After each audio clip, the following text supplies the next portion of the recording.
আজ থেকে 20 বছর আগে দুনিয়ার যে হালত ছিল, আজ থেকে 20 বছর পরে কি দুনিয়ার হালত পরিবর্তন হয় নাই? আজ থেকে 50 বছর পরে আমরা কেউই থাকবো না, নতুন জেনারেশন আসবে, আন্ডারস্ট্যান্ডিং হবে, এডুকেশন হবে। এই জন্য সংবিধানকে বলা হয় একটা লিভিং ডকুমেন্ট। এটি সময় যুগ জিজ্ঞাসার পরিবর্তনের সাথে এখানে পরিবর্তন আনতে হয়। আমরা যদি বলি এটাতে কোনো পরিবর্তন আনা যাবে না, তার মানে কি এটা কি বাইবেল, এটা কি কোরআন? No, answer is no. এই জন্য এই পার্টটুকু বাতিল করে দেওয়া হয়েছে। এটা কোনো কনসেপ্টে এটার সঙ্গে মিল হয় না। আপিল বিভাগের রায় আজকে ঘোষণা করা হলো। এই রায়ের মাধ্যমে হাইকোর্ট বিভাগে যে রায় হয়েছিল এটি বহাল রাখা হয়েছে। এর অর্থ হলো পঞ্চদশ সংশোধনীর মাধ্যমে হাইকোর্ট ডিভিশনে যে 4টি বিষয়কে অসাংবিধানিক ঘোষণা করেছিলেন, এই 4টি বিষয় অসাংবিধানিক ঘোষিত থাকবে। এছাড়া বাকি যে বিষয়গুলো আছে এগুলো সংসদের উপর ছেড়ে দেওয়া হয়েছে।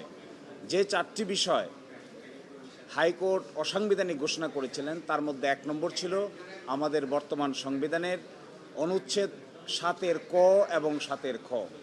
7-এর ক এবং খতে ছিল এই সংবিধানের কতগুলো বিষয় আছে এগুলো পরিবর্তন করা যাবে না।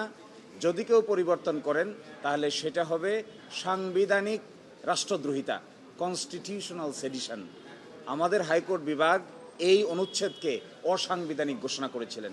আপিল বিভাগে এই অনুচ্ছেদ অসাংবিধানিক থেকে গেল। দ্বিতীয়, আমাদের হাইকোর্ট বিভাগ গণভোটের যে বিধান ছিল এই গণভোটের বিধানকে পুনঃপ্রবর্তন করেছিলেন। আপিল বিভাগের এই রায়ের মাধ্যমে গণভোটের বিধান পুনঃপ্রবর্তিত হলো। তৃতীয় হলো বাংলাদেশ সংবিধানের অনুচ্ছেদ 44-এর 2 অনুযায়ী নিম্ন আদালতকে রিটের ক্ষমতা দেওয়া হয়েছিল। হাইকোর্ট বিভাগ এই রিটের ক্ষমতা প্রদানকে অসাংবিধানিক ঘোষণা করেছিলেন। আমাদের আপিল বিভাগ এই অসাংবিধানিক ঘোষণা করার জায়গাটাকে অসাংবিধানিক রেখেছেন, অর্থাৎ হাইকোর্ট ডিভিশন ছাড়া আর কোনো আদালতে রিট আবেদন করার কোনো এখতিয়ার থাকবে না। আর চতুর্থ ছিল তত্ত্বাবধায়ক সরকার। পঞ্চদশ সংশোধনীর মাধ্যমে তত্ত্বাবধায়ক সরকারের বিধানকে বাতিল ঘোষণা করা হয়েছিল। আমাদের হাইকোর্ট বিভাগ ওই বাতিলটাকে অসাংবিধানিক ঘোষণা করেছিলেন।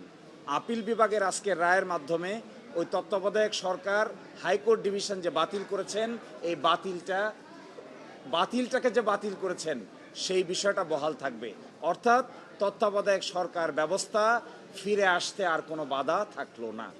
এছাড়া যেগুলো রাষ্ট্রের পলিসি, রাষ্ট্রের নীতি, যেমন সংবিধানের প্রস্তাবনা আর্টিকেল 8, 9, 10, 11, 12, 25 এগুলো সহ যেগুলো নীতি কথা, এই নীতির বিষয়গুলো সিদ্ধান্ত নেওয়ার জন্য পরিপূর্ণভাবে সংসদের উপর ছেড়ে দেওয়া হয়েছে। আমরা মনে করি এর মাধ্যমে বাংলাদেশের জাতীয় সংসদের দায়িত্ব অনেকাংশে বেড়ে গিয়েছে। অনেকাংশে জাতীয় সংসদের উপর নির্ভর করবে জুলাই চার্টার থেকে শুরু করে সংবিধান সংশোধন করার ক্ষেত্রে কি কি পদক্ষেপ তারা নেবেন। এই 4টি বিষয় ছাড়া বাকি বিষয়গুলো সংসদের সামনে উন্মুক্ত থাকলো। সংসদ সকলের সম্মিলিত প্রচেষ্টায় 2/3 মেজরিটিতে বাকিগুলোকে পাশ করবেন, কোনটা রাখবেন আর কোনটা রাখবেন না। আজকের রায়ের মর্মকথা হলো 4টি বিষয়কে অসাংবিধানিক ঘোষণা করা হলো। এছাড়া বাকি যে বিষয়গুলো ছিল এগুলো মহান জাতীয় সংসদের উপর ছেড়ে দেওয়া হয়েছে। মহান জাতীয় সংসদ আমাদের এক্সপেকটেশন হবে পাশ করার ক্ষেত্রে জুলাই চার্টারের বিষয়গুলোকে বিবেচনা করবেন, কারণ জুলাই চার্টারটাও আমরা দেখিয়েছিলাম আপিল বিভাগে। জুলাই চার্টারে বেশ কিছু বিষয়ে ঐকমত্য পোষণ করা হয়েছিল। এই বিষয়গুলো করতে, অ্যামেন্ডমেন্ট আনতে কিংবা সংস্কার করতে পার্লামেন্টের সামনে আর কোনো বাধা থাকলো না। হ্যাঁ, সংসদ ঠিক করবে। যেমন ধরুন আমাদের অনুচ্ছেদের 4-এর এ, এখানে ছিল ছবির কথা, জাতির পিতার কথা। এই বিষয়টি যেহেতু একটা নীতিগত সিদ্ধান্তের বিষয়, এই জন্য এটি সংসদের উপর ছেড়ে দেওয়া হয়েছে। বাংলাদেশের সংবিধানের প্রস্তাবনায় ছিল 4টি মূলনীতি থাকবে। একটা হবে ন্যাশনালিজম, একটা হবে ডেমোক্রেসি, একটা হবে সোশ্যালিজম, আর একটা হলো সেকুলারিজম। কিন্তু মাঝখানে পরিবর্তন হয়ে সেকুলারিজমের জায়গায় হয়েছিল সর্বশক্তিমান আল্লাহর উপর পূর্ণ আস্থা ও বিশ্বাস এবং বিসমিল্লাহির রহমানির রহিম। এই বিষয়গুলো কি হবে এটা ঠিক করবে জাতীয় সংসদ। এইটি বর্তমান আদালত ঠিক করে দেননি। একই সাথে রাষ্ট্র পরিচালনার মূলনীতি কি হবে এগুলো বর্ণনা করা আছে আর্টিকেল 8, 9, 10, 11 এবং 12। এগুলোতে কি বিধান হবে এগুলো নির্ধারণ করবে জাতীয় সংসদ। আর্টিকেল 38 সভা অ্যাসোসিয়েশন করার স্বাধীনতা, right two freedom of association, এটি পরিবর্তন করা হয়েছিল পঞ্চদশ সংশোধনীর মাধ্যমে। এখন এটি কেমন করে হবে এটিও জাতীয় সংসদ ঠিক করবে, এটি ঠিক করবে না আদালত। না না, এখানে আপনি এটা একটা weird, that was an weird constitutional proposition. সংবিধান কোনো পেনাল কোডের নাম না, সংবিধান কোনো দণ্ডবিধি না যে দণ্ডবিধিতে আপনি একজনকে সাজা দিবেন কাকে দিবেন না, এইগুলো দণ্ডবিধির কাজ। কেউ যদি অপরাধ করে ডিটারমিন করবে দণ্ডবিধি, প্রসেস ফলো করবে ফৌজদারি কার্যবিধি। পৃথিবীর কোনো সংবিধানে বলা থাকে না কাকে আপনি শাস্তি দিবেন আর কাকে আপনি শাস্তি দিবেন না। ইট ওয়াজ এ উইয়ার্ড প্রপোজিশন।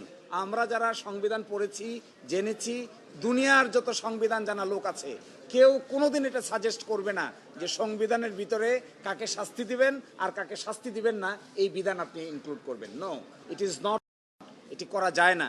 সংবিধান পরিবর্তন করতে পারবে না, এটাও একটা উইয়ার্ড প্রপোজিশন। পরিবর্তন করতে পারবে না কেন? আজ থেকে 20 বছর আগে দুনিয়ার যে হালত ছিল, আজ থেকে 20 বছর পরে কি দুনিয়ার হালত পরিবর্তন হয় নাই? আজ থেকে 50 বছর পরে আমরা কেউই থাকবো না, নতুন জেনারেশন আসবে, আন্ডারস্ট্যান্ডিং হবে, এডুকেশন হবে। এই জন্য সংবিধানকে বলা হয় একটা লিভিং ডকুমেন্ট।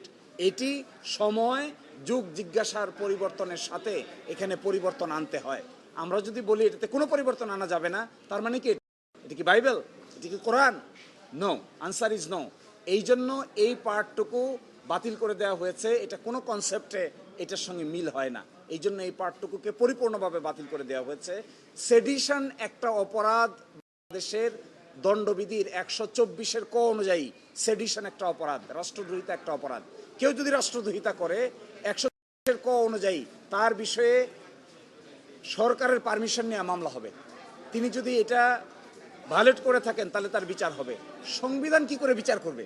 সংবিধান তো কোনো বিচারের ডকুমেন্ট না, এটি হলো রাষ্ট্র পরিচালনা হবে কিভাবে তার দলিল হলো সংবিধান। তত্ত্বাবধায়ক সরকারের যে ফরমেশন ছিল আগে 13 অ্যামেন্ডমেন্টে, সেটা ছিল লাস্ট রিটায়ার্ড চিফ জাস্টিস এটার হেড করবেন। আপনারা জানেন যে ওই জাজমেন্টটা রিভিউ হয়েছে, রিভিউ হয়ে আপিল অ্যালাউ হয়েছে, অর্থাৎ 13th অ্যামেন্ডমেন্ট আবার এসেছে তত্ত্বাবধায়ক সরকারের পুরনো বিধান। আর পঞ্চদশ সংশোধনের মাধ্যমে যে বিধানটা বাদ করে দেওয়া হয়েছিল, বাদটাকে আজকে বাদ ঘোষণা করা হয়েছে।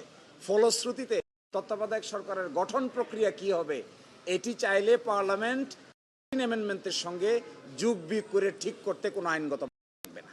এখানে পূর্ণাঙ্গ রায়ের প্রয়োজন হবে না আমার মতে, কারণ আপিলটা ডিসমিস হয়ে গেছে। আপিল ডিসমিস হওয়ার মানে হলো হাইকোর্ট ডিভিশনের জাজমেন্টটা বহাল আছে।